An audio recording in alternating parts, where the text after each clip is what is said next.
John Logie Baird, the man who invented the television. I had an illness when I was a child, and I had to live a quiet life. Technology became my hobby. We could send voice messages. Could I invent a system for sending pictures? I decided to try to do it. I had a serious illness when I was 2 years old, and I couldn't do sport. I began to play with technical things. I had a friend who lived across the road, and I built a phone that connected his home with mine. We sent messages to each other and had great fun. I was 12 years old at the time.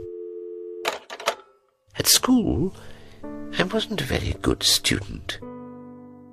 He doesn't learn very quickly, my teacher told my mother.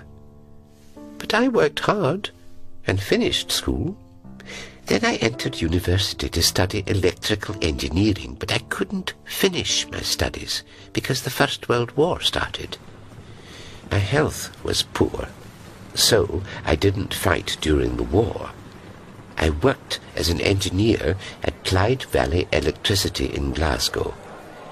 My job was to repair the machines there, but I wasn't interested in repairing things.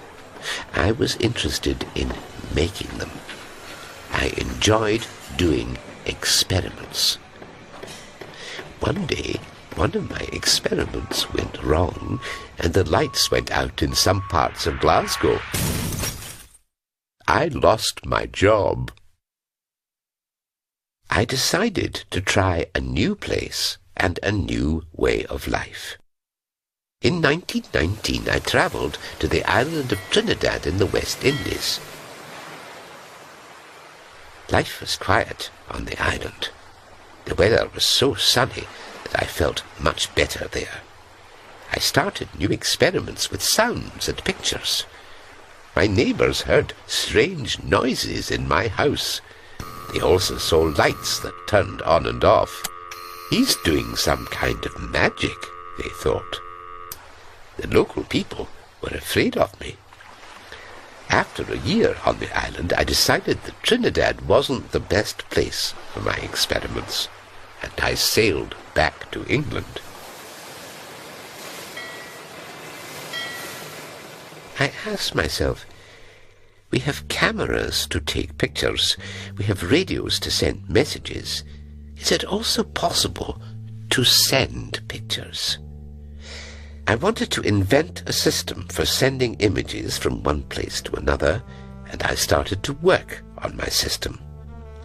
My first invention was a basic machine.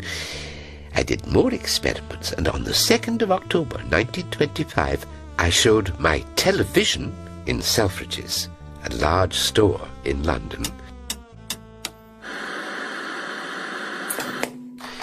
It was the first public presentation of my experiment.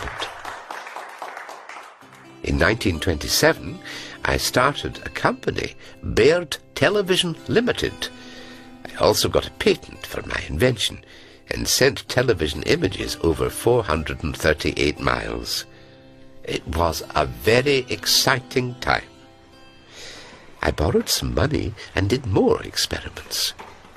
My television became better each day. In 1930, people could watch the first play on television.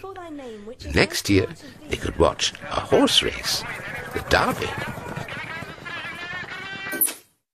I did many things in a short period of time, but I also had a big debt. My company sold 10,000 televisions in the UK, but I needed to sell more televisions. I wanted to pay off my debt. In 1931, I received an invitation to visit the USA. I sailed there with my girlfriend and future wife, Margaret Albu.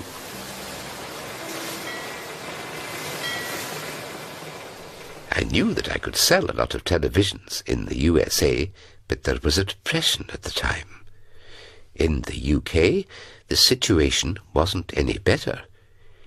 In 1936, the British Broadcasting Corporation, the BBC, didn't choose my system to send television programs.